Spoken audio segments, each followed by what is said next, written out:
ये खबर भारत कनाडा संबंधों में एक बड़े कूटनीतिक बदलाव की ओर इशारा करती है। कनाडा भारत संबंध ट्रूडो युग के तनाव के बाद मार्क कार्नी का इकोनॉमिक रिसेट। कनाडा के प्रधानमंत्री मार्क कार्नी ने 2 मार्च 2026 को अपनी 4 दिवसीय भारत यात्रा का समापन किया। 2023 के गहरे राजनयिक विवादों के बाद ये दौरा दोनों देशों के बीच रिश्तों पर जमी बर्फ को पिघलाने और एक नई शुरुआत, डिप्लोमेटिक रीसेट करने की कोशिश के रूप में देखा जा रहा है। एक व्यापारिक लक्ष्य $50 बिलियन की ओर कदम। इस यात्रा का सबसे बड़ा आकर्षण cepa comprehensive economic partnership agreement रहा। कार्नी ने स्पष्ट किया है कि कनाडा इस साल के अंत तक इस ट्रेड डील को अंतिम रूप देना चाहता है।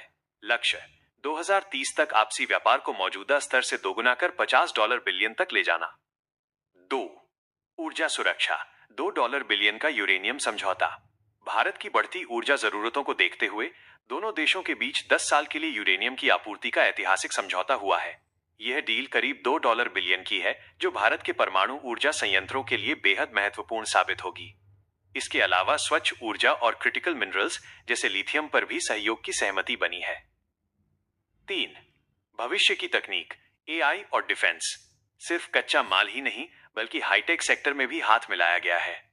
आर्टिफिशियल इंटेलिजेंस, एआई और क्वांटम कंप्यूटिंग में साझा शोध। रक्षा तकनीक, डिफेंस टेक के क्षेत्र में संयुक्त विकास और निवेश। राजनयिक दृष्टिकोण में बदलाव, कार्नी बनाम ट्रूडो। मार्क कार्नी का यह दौरा उनके पूर्ववर्ती जस्टिन ट्रूडो के दौरों से काफी अलग रहा।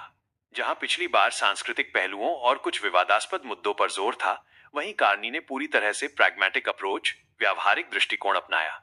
No politics, only business. उन्होंने पंजाब जैसे संवेदनशील क्षेत्रों की यात्रा के बजाय अपना पूरा ध्यान रणनीतिक और व्यापारिक बैठकों पर केंद्रित रखा। अमेरिका से इतर विविधीकरण, डाइवर्सिफिकेशन। अमेरिका में डोनाल्ड ट्रंप प्रशासन की नई टैरिफ नीतियों के बीच कनाडा अब अपनी अर्थव्यवस्था को सुरक्षित रखने के लिए भारत जैसे विशाल बाजार की ओर देख रहा है। चुनौतियां अभी भी बरकरार। भले ही ये यात्रा सफल रही है, लेकिन कनाडाई विश्लेषक अभी भी सतर्क हैं। भारत के साथ पिछले तनावों की यादें और व्यापारिक समझौतों की धीमी गति ऐसी चुनौतियां हैं जिन्हें पूरी तरह पार पाना अभी बाकी है। निष्कर्ष, मार्क कार्नी की ये यात्रा सफेद झंडा दिखाने जैसी है, जहां दोनों देश पुरानी कड़वाहट भूलकर आर्थिक प्रगति को प्राथमिकता दे रहे हैं।